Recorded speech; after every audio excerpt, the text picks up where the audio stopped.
Tusome ule mstari wa mlango 23. Tusome mstari wa 18. Na hao wawili wakafanya agano mbele ya Bwana. Daudi naye akakaa huko Hebron, na Yonathani akaenda nyumbani kwake. Haleluya. Tunamjua Jonathan. Jonathan alikuwa ni mtoto wa Sauli. Na Sauli alikuwa ni adui ya Daudi. Lakini Jonathan alipotambua neema iliyoko ndani ya Daudi, maandiko yanasema Jonathan akaweka agano na Daudi. Na hii ndio tamko linalotamkwa hapa. Na hao wawili, ya Daudi na Jonathan, wakafanya agano mbele za Bwana. Daudi naye akakaa huko Horesh, na Jonathan akaenda nyumbani mwa Bwana. Nimekuja kutambua, ndugu zangu, ni ngumu sana kutumika na watu au watoto ambao huna agano nao. Ni ngumu sana. Pastor andika hiyo. Hiyo ni muhimu sana. Ni ngumu sana kufanikisha huduma na watu ambao huna agano nao. Na nimesema mara nyingi kwamba mtu ambaye huna agano naye anaweza kuue wakati wowote, anaweza akakusaliti wakati wowote, anaweza akutoe kwenye lengo la ya wito wako wakati wowote, kwa sababu hajui value, hajui thamani ya kile ulichokibeba. Kwa nini Jonathan aliingia agano na Daudi? Ni kwa sababu Jonathan aliona thamani, aliona neema ndani ya mtumishi wa Mungu Daudi. Haleluya. Unaandika hapa, nalitafuta, Biblia inasema watu wakamkusanikia Daudi katika Mambo ya Nyakati. Katika Mambo ya Nyakati, nafikiri Mambo ya Nyakati. Katika Mambo ya Nyakati, Mambo ya Nyakati, twende Mambo ya Nyakati. Nikuonyeshe kitu leo jioni ya leo cha muhimu sana. Mambo ya Nyakati pili. Mambo ya Nyakati wa pili.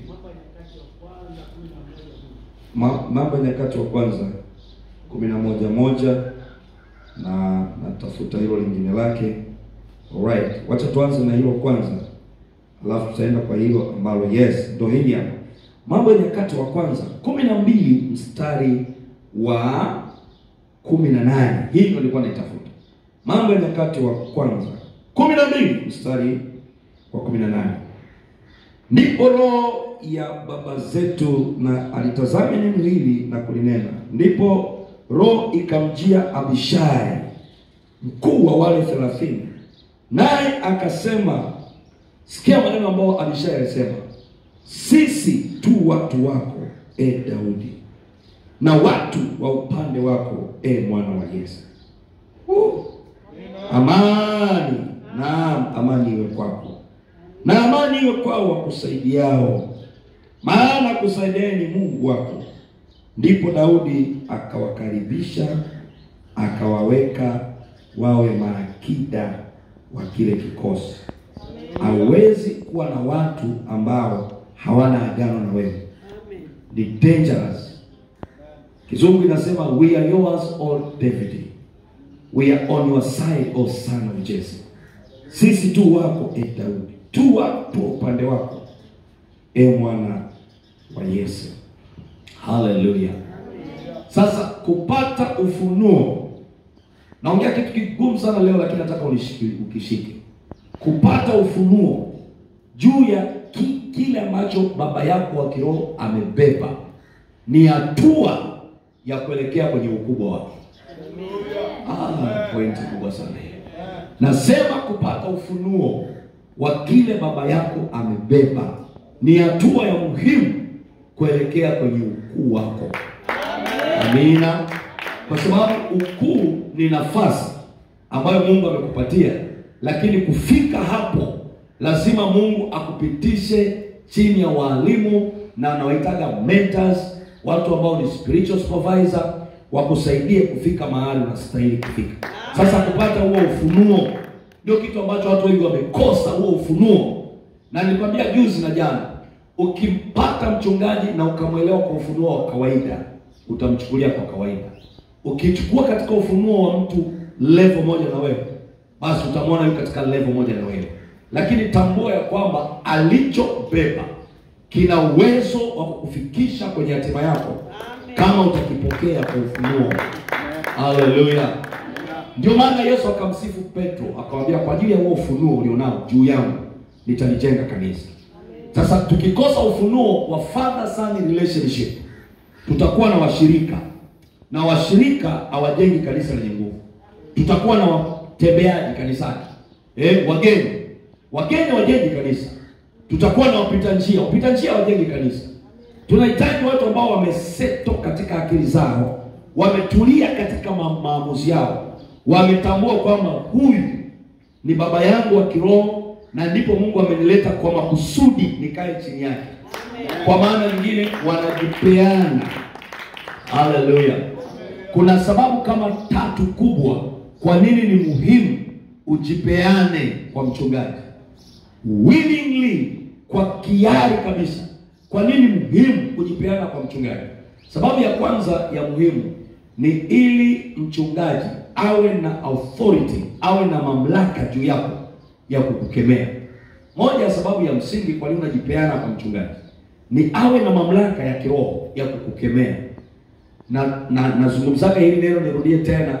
Ukikaa chini ya mchungaji ambaye hawezi kukuona, hawezi kukukemea, hawezi kukusaidia, hawezi kukuuliza, ujue kwamba wewe si mtoto wake, hauko kwenye moyo wake. Watoto walio ndani ya moyo wa mchungaji anawaona, anawaelekeza, anawakemea, hata kuwarudi, kwa maana ya kuwachapa, anawachapa, si fimbo, lakini fimbo za kiroho. Kwa nini? Mtoto anayependwa na baba anachapwa sana, kwa sababu ana vitu vizuri. Sasa hiyo ni sababu moja kwa nini kujipeana.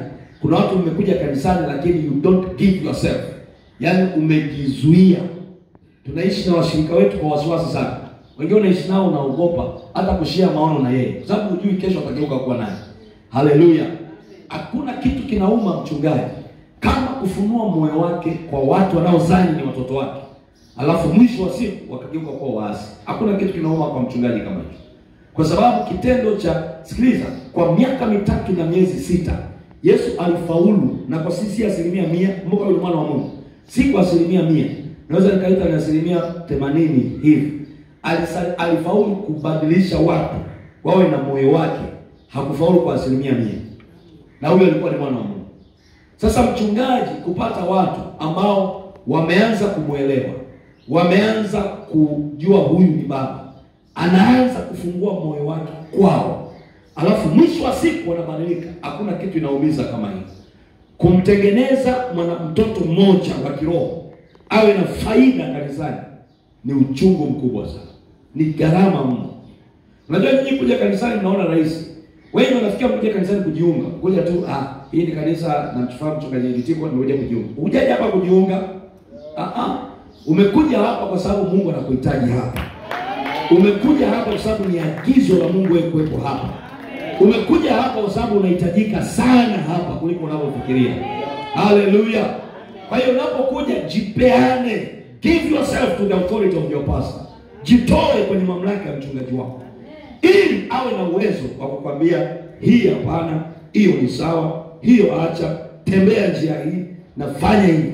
Jana nilikwambia you cannot fly without the wings of your father. Huwezi kuruka bila mabawa ya baba yako. Na your spiritual father, baba yako wa kiroho, Mungu anamwamini na kukusaidia. Sikia, unapojitoa kwenye mikono yake, unajitoa kwenye hatima yako. Naongea mambo makubwa mazuri. Sema amina kama unayo. Unapojitoa kwenye mikono ya baba yako wa kiroho, unajitoa kwenye hatima yako. Mungu anamwambia Joshua mlango wa 1 mstari wa 6. Uwe shujaa na moyo wa ujasiri, kwa sababu ni wewe Joshua utakaowarithisha hawa watu baraka zao. Kwa hiyo baraka zako ziko na aliyepewa authority juu yako. Sasa mtazichukuaje? Ndio hii pointi ya kwanza hii. Lazima ujipeane kabisa. Bwana asifiwe sana. Umjue pastor kwa ufunuo. ili awe na uwezo wa kukemea, namba moja. Namba mbili, awe na uwezo wa kukupa majukumu. That's very powerful. Mtoto yoyote ambaye hana majukumu kanisani hajaingia kwenye mfumo wa baba yake. Mtoto yoyote ambaye hajabebeshwa majukumu hajakomaa, bado ni spiritual baby, ni mtoto wa kiroho. Kila mtoto anayefikia mahali pa kukomaa sio neno zuri, mahali pa kumachua, mahali pa kupevuka kiroho, unaitwa upevu wa kiroho au pevuko wa kiroho, spiritual maturity, lazima abebe majukumu. Bwana Yesu asifiwe sana. Nasema lazima abebe nini? Majukumu. Hebu jiulize, una majukumu? Kwa sababu leo tulikuwa mahali tukafundishwa mahali na nikafurahia mhubiri alihubiri kitu ambacho nilikuwa nahubiri jana kwa sehemu, sio yote, ni kwa sehemu, Pastor Joshua nakumbuka. Lakini akasema pastors wengi wanakufa kabla ya wakati. Pastors wengi wana changamoto nyingi kwa sababu ya weight, kwa sababu ya uzito wa huduma waliobeba. Beba huduma nzito mpaka unakuta pastor anakuwa frustrated kabisa. Alikuwa tu mtu mzuri, anaanza kuwa makali, anaanza kuwa ovyo, anakuwa kama kichaa. Mwisho ataamua kuingia na kurudi nyuma kwa watu walevi kwa sababu weight ya huduma. Hallelujah. Amen. Nyinyi wote mkija kanisani hapa mnamwangalia pastor. Si ni kweli? Ni kweli au si kweli? Sasa wanaotaka kuoa wanamwangalia pastor. Wanaotaka kufa wanamwangalia pastor. Wanaotaka kuzaa wanamwangalia pastor. Si mara anataka kufanya operation, mara mimba anataka kuchomoka, wanamwangalia pastor. Anataka kubariki nyumba, anamwangalia pastor. Watoto wana shule, anamwangalia pastor. Sasa pastor anabeba weight. Kwa nini Mungu analeta watoto? Ili wafanye weight sharing. Waweze kushare ile burden ya mzigo wa huduma. Waweze kushare ile mzigo wa huduma. Ndio maana Mungu amekuleta hapa. Amen. Hallelujah. Tulikubaliana jana kwamba lazima tuame kiwango cha kutaka kubarikiwa, tuende kiwango cha kutaka kuwa baraka. Tuame kiwango cha kupokea, tuingie kiwango cha kutoa. Tuame kiwango cha kutiwa moyo, tuingie kiwango cha kutia watu moyo. Tuame kiwango cha kufanyiwa, tuingie katika kiwango cha kufanya. Unabeba majukumu. Yaani mpaka ifike mahali ujiulizage swali. Sikiliza. Haujabeba majukumu mpaka ufike mahali ukajiuliza swali, hivi mimi ni mchungaji au ni nini? Yaani ufike mahali uanze kujiuliza swali, hivi mimi nafanya yote, mimi ni mchungaji kweli? Ukianza kujiuliza swali hilo, ujue kuna weight umeanza kuibeba kanisani. Yaani uanze kusikia mzigo. Watu wasipokuja kanisani unasikia mzigo. Viti si vimevunjika unasikia mzigo. Si maspika yameungua unasikia mzigo. Mpaka unajiuliza siku moja, hivi mimi bwana naumia, kwani mimi ndio mchungaji wa kanisa? Jua kwamba mmoja umekuwa connected tayari na hiyo burden imeanza kuingia ndani ya maisha. Sema amina katika jina la Yesu. Wangapi wananielewa jioni ya leo? Uliza mtu, mzigo umeanza kukaa vizuri moyoni kweli au unaona yote sawa? Hallelujah. Kwa mfano kongamano kama hili, sisi wote tunafurahi. Lakini kuna mtu mmoja hana furaha. Nani hana furaha? Kwa nini hana furaha pastor? Msione anacheka hivi lakini hana furaha. Kwa nini hana furaha? Hata si of course responsibilities. Lakini pastor moyoni mwake angetamani aone viti vyote hivi vina watu. Hapa anajiuliza, hao watu wako wapi? Ni washirika wangu, ni wapinzani wangu, ni washirikina, ni watu gani? Ana maswali mengi, msione anafurahia hapa, ana ujasiri. Kwa sababu anapopita nilipita. Bwana Yesu asifiwe sana. Amen. Ni mtoto wangu mimi baba yake, kwa hiyo naelewa. Nilishapita maeneo kama haya. Unaleta seminar, unaleta wahubiri, unagaramia, alafu mhubiri anahubiri vitu powerful. Yaani unatamani kwamba Mungu, hao watu wako wapi? Hawapo. Kwa nini sasa ifike mahali mshirika wa kawaida, kiongozi, a normal leader aanze kufeel yale mambo ambayo anayafika? Ngoja tusomee andiko hapa utaelewa ninachokizungumza. Kitabu cha Hesabu. Mimi katika semina hii hata mtu mmoja tu akibadilika nitakuwa nimefaulu sana. Sana, nasema kwa sana. Bwana Yesu asifiwe sana. Nikiondoka baada ya Jumapili, nikiondoka Pastor, niambie kuna mama moja alielewa ulichofundisha. Kuna baba moja alielewa ulichofundisha.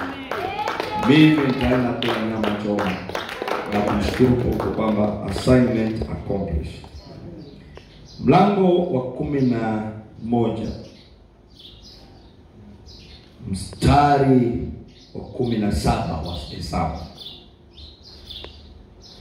Wale ambao mlikimbia Hesabu shuleni na huko zipo. Mlango wa 11 mstari wa 17. Nami nitashuka niseme nawe huko. Nami nitatwaa. Napenda Mungu anapokuwa very anaeleza waziwazi.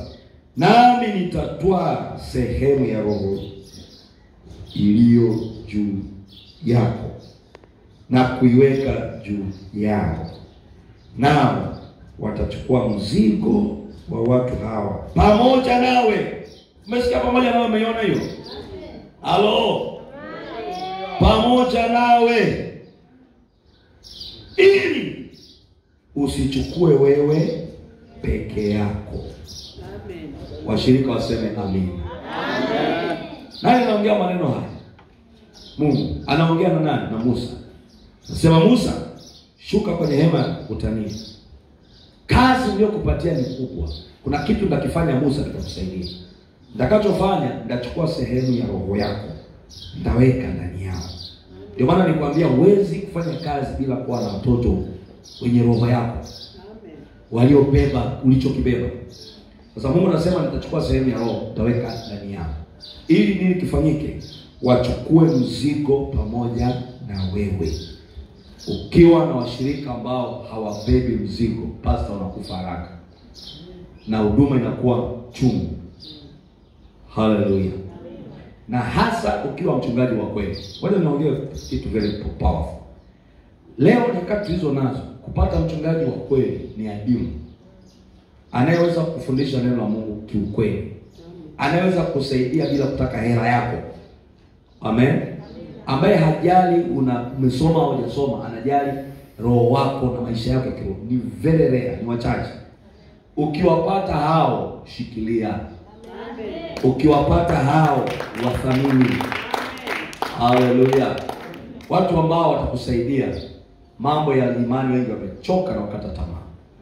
Sasa Mungu anasema, Musa, nitatoa roho yako, naweka ndani ya hao. Naulizaga hawa kanisani, hivi ukiwa mshirika wangu una roho ya nani? Kwa sababu shida tunakuwa na washirika wetu lakini hawana roho yetu. Haleluya. Wana roho nyingine kabisa.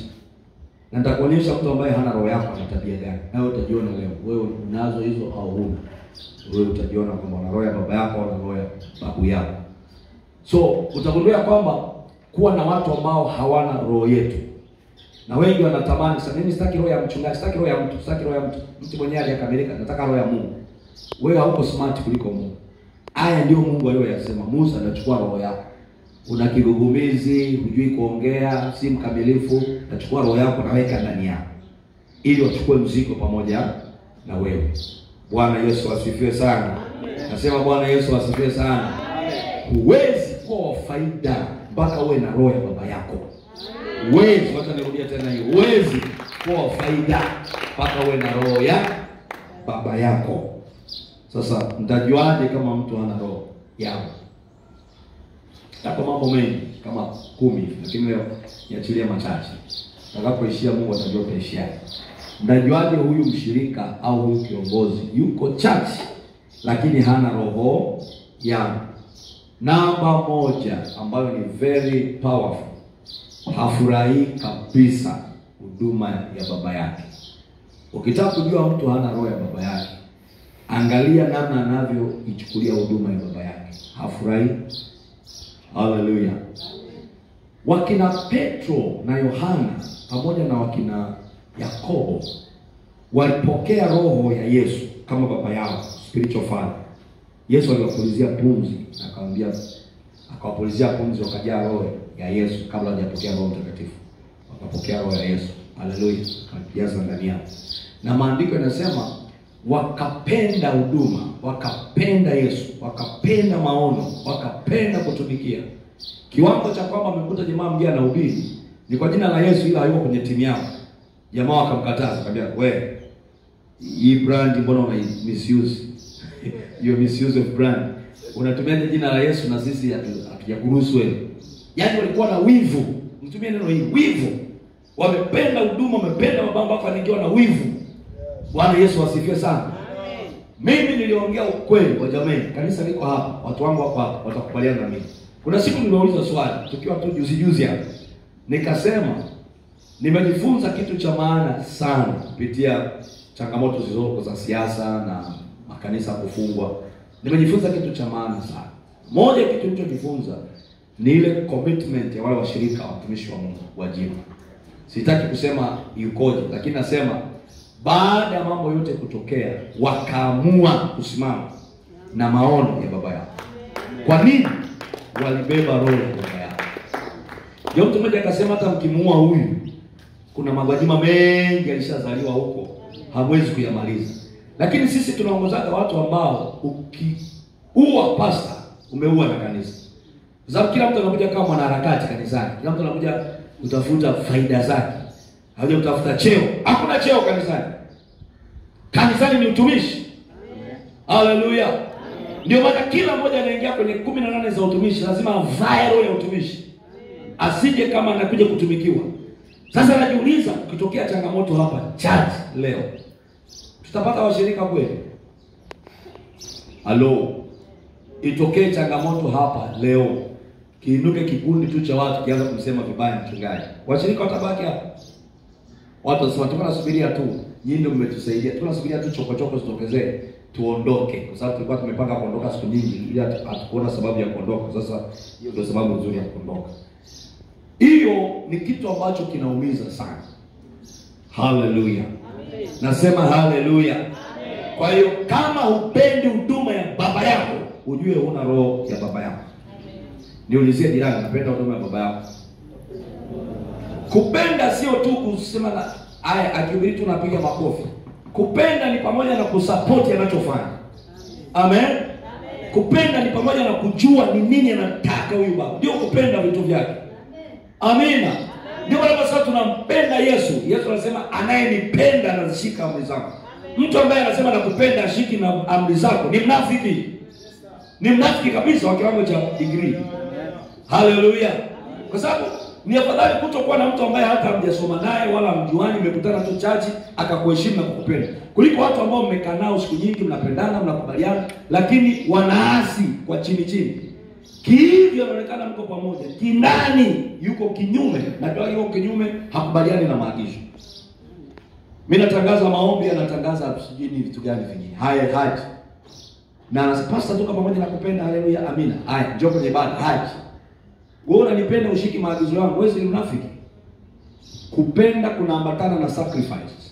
Kunaambatana na kujidhabihu kwa ajili ya yule unayempenda. Haleluya. Kwa hiyo usipoona pasta watu wafurahie huduma yako, ujue hawana roho yako kabisa. Na nyingine ndio hiyo tu ya kawaida, kufurahia ni pamoja na ku-appreciate kile unachokifanya. Pasta akihubiri vizuri, unamwambia pasta, kwa kweli umenibariki. Haumpi hongo, unampa shukrani. Kwamba leo umenihubiri, shika hii hela. Lakini makanisa yetu yanaweza kuhubiri mwaka mzima mpaka sauti inaisha.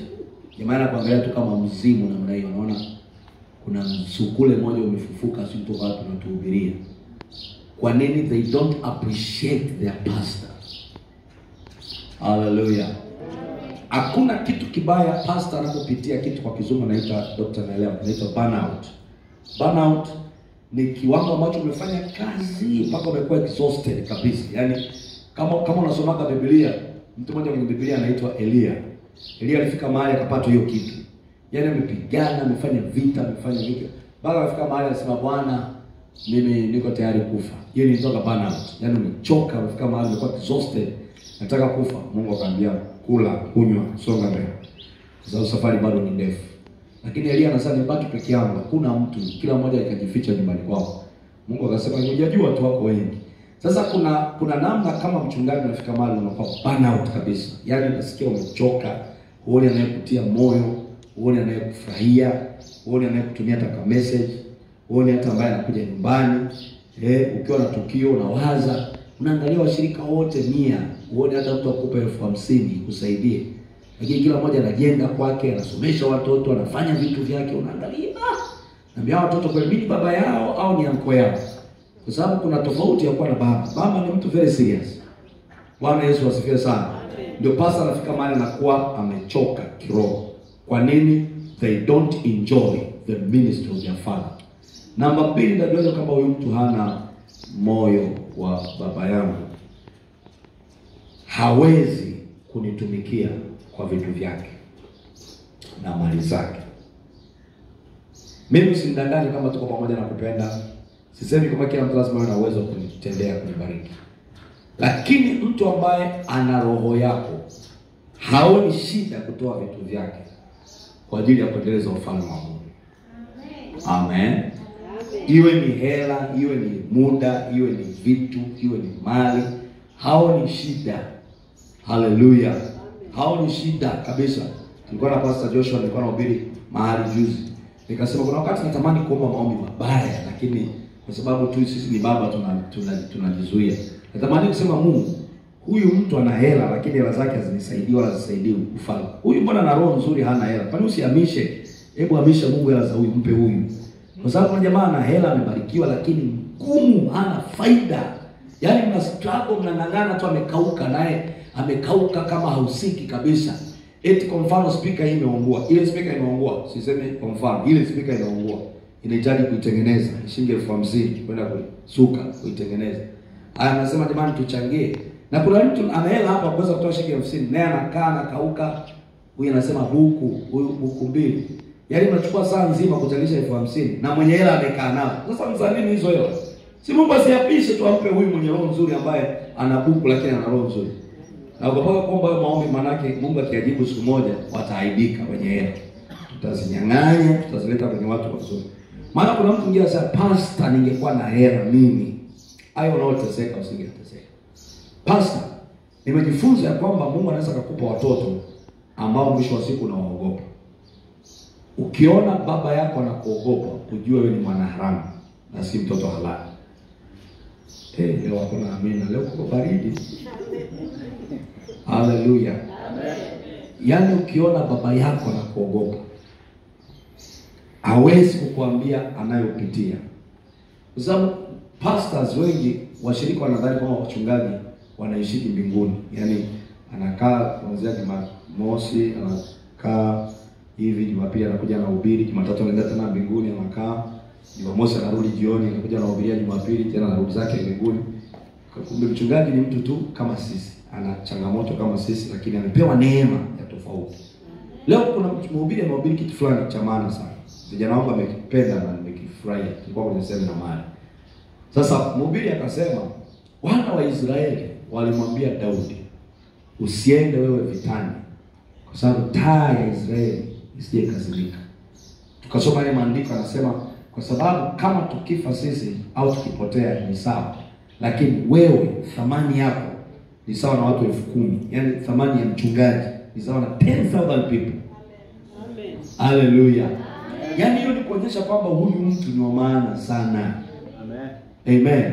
Bwana akikupatia vitu, Bwana akikupatia mali, Bwana akikupatia utajiri, Bwana akikupatia mchongo wote halali, mkumbuke mwalimu wako. Mkumbuke baba yako. Amen. Haleluya. Na kuna neema utaanza kuona tu inatendeka juu ya maisha yako bila kunyang'ana. Mungu ni Mungu wa kanuni, ladies and gentlemen. Mungu ni Mungu wa kanuni. Ukianza kufanya hizo kanuni, kuna neema fulani. Kuna watu watang'ang'ana sana lakini wewe hutang'ang'ana. Utaona tu vitu vyako vinaenda tu hivi. Utaona tu kuna neema fulani inaenda hivi. Haleluya. Wengine wanang'ang'ana kuinuliwa, unaona tu promotions zinakuja. Wengine wanang'ang'ana kufaulu, unaona tu unafaulu na naye. Kumbe moyo wako uko connected na mtu aliyebeba hatima yako, ambaye Bwana amemwamini. Kwa hiyo anza kumtumikia mchungaji kwa vitu vyako na mali zako. Amen. Haleluya. Na haya mambo yanaonekana ni ya kimwili lakini ya kiroho sana. Anza kufurahia vitu, anza kufurahia baba yako wa kiroho akitumia vitu vyako. Anza kufurahia. Umenisikia mama? anza kufurahia mama yako wa kiroho akitumia vitu vyako. Anza kufurahia. Yaani pastor akikaa anasema, "Oh, kwa kweli Mungu anibariki zaidi. Kile kiatu, moyo unasema kile kiatu ni mimi nilinunua. Ile suit mimi nilinunua. Ile saa mimi nilinunua. Ile kanda mimi nilinunua." Yaani kadri anavyo maandiko yanasema amtumikiaye nabii upata thawabu ya nabii. Sasa Bwana anapomuinua mtu na maisha yangu yainuke. Baba yako wa kiroho akifurahi, mbingu zimefurahi. Hallelujah. Ndio maana nawaambia watoto wangu kwamba kosana na kila mtu, lakini usitamani kukosana na mchungaji. Mbingu zako zitafunga ghafla. Utafanya kazi au utaona matokeo. Kwa sababu Mungu amemwamini kuachilia mvua za baraka kupitia yeye kwenye maisha yako. So ni vizuri sana. Namba 2, nitajuaje kama mtu na roho yangu ananitumikia kwa mali zake, kwa kiwango chako Mungu alichokupatia. Amen. Usiende kukopa kumtumikia mchungaji. Naweza kwa with your level. Ile tu level ambayo Mungu amekuamini nayo, unaanza kufanyaje? Unaanza kumtumikia Bwana. Lakini jambo la tatu ambalo nimeliongea jana, nirudie tena kwa uzito mwingi. Nitajuaje kama mtu hana roho yangu, hana hofu ya kuongea kinyume changu? How can I know that you don't have my spirit? You don't have fear to speak against me. Watu ambao hawaoni uoga kuongea vitu kinyume vya baba yao hawana roho ya baba. Baba yangu ni marehemu sasa hivi, Mzee Rukama. Pastor Tuka anamfahamu. Alikuwa ni best, alikuwa ni rafiki, alikuwa mtu wa maana sana. Hata angefanyaje, siwezi kuongea kinyume chake. Hata angekuwa mlevi na anajikojolea kabisa hivi, taambia you have a powerful father, baba wa maana. Sasa shida washirika waoni hiyo. Yaani wamekaa very critical. Ni kuangalia tu pastor kachagua viongozi kwa kupendelea. Pastor sikiza anatembelea washirika wenye hela.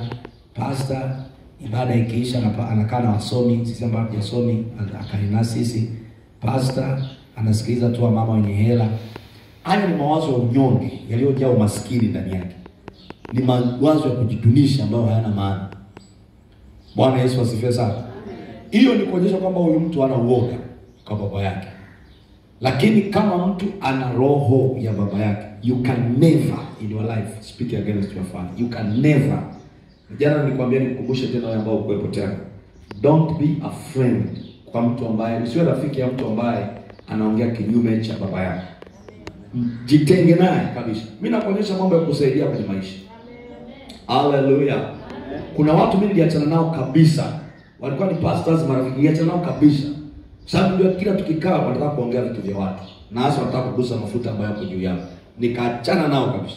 Kabisa. Na mwingine tena alikuwa ni kwetu, alikuwa ni huduma.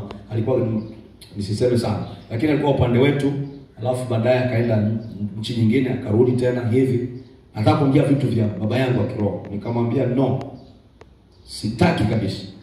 Na mpaka leo hatuna urafiki. Na namba yake ni delete nafikiri. Siku akinipigia akashangaa sina. Kwa sababu nikae na nini na namba mtu anaongea kinyume cha baba yangu wa kiroho. Wewe una entertain hao, au sio kuchekea hao? Amen. Bwana asifiwe sana. Amen. Nasema Bwana asifiwe sana. Amen. Na hiyo ndio iliyomfanya baadhi ya watu mnaowafahamu kwenye huduma yangu walioinuliwa. Mmoja wapo ni huyo. Bwana asifiwe sana. Rijiko alikuwa hayuko tayari. Alisema yuko afadhali hata afe kuliko kukaa na mtu ambaye anaongea kinyume. Alikosana na watu wengi. Wengi kabisa. Na wengine wakamwona ni kimbelembele na akaachana nao kabisa. Kwa sababu hamwezi kukaa kikao nasema tumeongea ile baba. Eti naona unafurahia ongea. Aliwaambia black and white. Kuongea kinyume cha baba yangu afanye tuachane. Na hata kama tutoke kabisa tuachane. Hallelujah. Amen. Mwezi ujao tunaenda Mbeya. Ni mwezi ujao wiki ijayo tunaenda Mbeya mahali nilikuwa nachunga kanisa. Moja ya success ile mchungaji nimemwacha ni hii nawaambia leo. Amen. Hakuwa tayari na hayuko tayari. Yuko tayari mpigane ngumi. Asisikie mtu anaongea kinyume cha baba yake wa kiroho. Nyinyi mnawachekea hao, sio wakuchekea hao, ni majambazi hao. Amen. Those are killers, hao ni wauaji kabisa. Na wengi ni wanafiki. Napoongea hivi kama moyo wako umpende mchungaji unajua unaumia. Lakini nataka uumie zaidi kwa sababu usipoumia hutabadilika. Amen. Kukaa chini ya baba yako ambaye humpendi, afadhali uhame. Hama mapema. Tena uhame kwa barua, usihame kama jambazi. omba barua uende kanisa lingine. Utapoteza muda. Hallelujah. Amen. Somebody said, when we begin to take the church serious, our lives will go to the next level. Amen. Tukianza kuchukulia kanisa katika userious ni kilingo wa Kiswahili, kwa umakini wake na kwa inavyotakikana, maisha yetu yataenda kwenye kiwango kingine. Kwa mfano, unawezaje kutii kiongozi wako wa kazi, yule anayekwambia nataka kesho saa 1 uwe kazini, na pastor anasema kesho saa 2 uje kwenye ibada na ni Jumapili hauji? Unategemea maisha yako yatakuwaje? Hallelujah. Amen. Ukifiwa uko tayari kukopa, uchange mchango, hata kama aliyekufa ni mvuta bangi lakini wa familia yenu. Ila tukikwambia changa tutengeneze speaker hii, unasema una hela. Wewe utabarikiwa kweli? Tukikwambia toe 5,000 hapa mpaka tuongee, tukutishe na tukutlaani, ndio unatoa 5,000 tena mpaka unatetemeka. Unatoa 5,000 akimaliza kutoa nenda kulazwa rasibini ya tunaitwa hospitali gani? Inaitwa hospitali gani ile pale? Masana. Masana. Akitoa 10,000 daktari anatetemeka mpaka anapata kisi mnahitaji kutetemeka kitaalamu. Anaenda kulazwa hospitalini. Mbona amelazwa? Nimetoa 10,000 kanisani, kwa hiyo mbona mpaka moyo umeachana na mwili. Bwana Yesu asifiwe sana. Yaani ifike mahali mtu afikie uhuru na asikie anachofanya ni kizuri kwenye ufalme kwa sababu ya connection yake na baba yake. Hallelujah. Kwa hiyo nitajuaje? Oh my God, baada ya 5. Nitajuaje kwamba mtu hana roho yangu? Point namba 3 nimesema ya kwamba anafanyaje? Hana hofu ya kuongea kinyume cha baba yake wa kiroho. Hallelujah. Namba 4, nitajuaje mtu hana roho yangu? Hana chochote kinachoonyesha ni mtoto wako. Unajua mtoto wako ukizaa, hata kama mfanani sura, basi mtafanana rangi. Hata kama mfanani rangi, basi hata pua ni moja tu, ni pua. Nasema huyu bwana afanana, lakini pua hili na baba yake. Hallelujah. Kama si pua, basi hata tabia fulani. Yaani unamwangalia mtoto unasema, sisi tunamwangalia brother George, hawa anamfahamu kaka yangu. Tunamwangalia brother George unasema, huyu ni mzee kabisa. Swaga zake zile, kipara, nini, ongea yake kama baba, anasema zile swaga za mzee Rukama. Lakini wengi wanaofahamu mama yangu akiniangalia wanasema huyu mtoto wa mama. Kwa nini? Kwa sababu nafanana vingi na mama. Baba ni mweusi, mama alikuwa mweupe, nikachukua upe wa mama. Mama alikuwa mpole kama mimi, nikachukua upole wa mama. Hallelujah. Na vitu vingi. Hata ukiangalia miguu yangu namna fulani, kivua viatu unaona miguu ya mama. Kwa hiyo sifanani na yaani kuna chembe fulani. Kwa lugha ya kitaalamu tunasema DNA zetu zina nizo. Sasa wewe ni mtoto wa mchungaji, hauna hata chembe ya baba yako. Kuhubiri unataka kuhubiri kama TJ. Kuongea unataka kuongea kama Clola. Kufanya nini unataka, hamna chembe ya baba yako. Pastor anajiuliza, au nilizaa au sikuzaa mimi? Hakuna content yoyote, hakuna contents nini, hakuna maudhui yoyote ya baba yako. Wanafunzi wa Yesu walianza kufanana na Yesu kwa sababu walibeba roho ya baba yao. Hata kuongea, sisemi tumeongea kama mchungaji, lakini nasema content. Kuna mtu unamsikiliza akihubiri, Pastor Lutiko akihubiri, amuoni kwamba tunafanana kwa namna fulani? Angalia, unaniangalia kama waelewe. Nasema Pastor Lutiko akihubiri, amuoni kwamba tunafanana kwa namna fulani? Akiomba msikii kama tunafanana kwa namna fulani? Hawa vijana wangu wakianza kuomba na kuimba na kuongea kuhubiri, utaona kama ni mimi kabisa. Kwa nini? Ni kwa sababu wana mark, wana DNA ya baba yao. Wewe una roho ya nani? Muulize mwenzako, una roho ya nani wewe?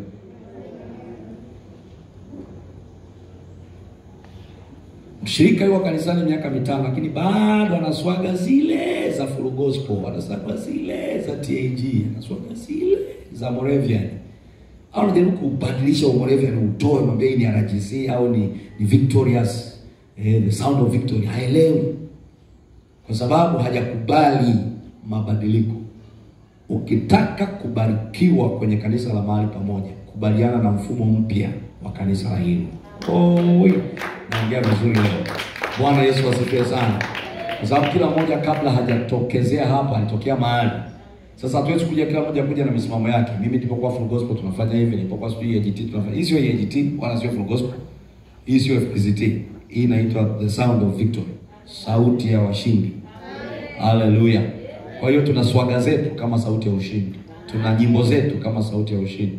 Tuna namna tunahubiri. Kuna dressing code yetu, tunao tunavyovaa.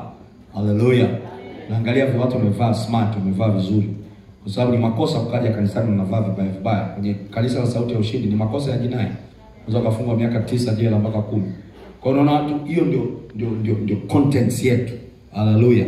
Ukiangalia hapa unaona kuna excellence, bora. Vitu vikaa vizuri, kuna ubora namna hii. Kwa hiyo hata ukija mindset yako ina change, mtazamo wako unabadilika. Kwamba kanisa si la walala hoi, kanisa ni watu wenye akili waliokubali kwenda mbinguni. Kwa hiyo unaanza kuchange hata contents yako. Bwana Yesu asifiwe sana. Kwa hiyo unaanza kuwa na DNA ya baba yako. Simama kwa miguu yako, kagonge kichwa cha mtu, mwambie una DNA ya nani wewe. Nenda kagonge kichwa cha mtu, shika kichwa chake, mwambie wewe una DNA ya baba gani wewe, una ueleweki. Muulize unafanana na nani wewe? Unafanana na nani? Mbona muongeleshe, mwambie unafanana na nani? Ufanani na mama, ufanani na baba, unafanana sio na nini? Hallelujah. Watu waseme waliopindua ulimwengu wamefika na huko kwa sababu wanafanya exactly vile baba yao alikuwa anafanya. Bwana Yesu asifiwe sana. Ndugu zangu, leo nataka tuishie hapa. Tutaendelea kesho. Pigie Bwana Yesu makofi na vigelegele. Amen.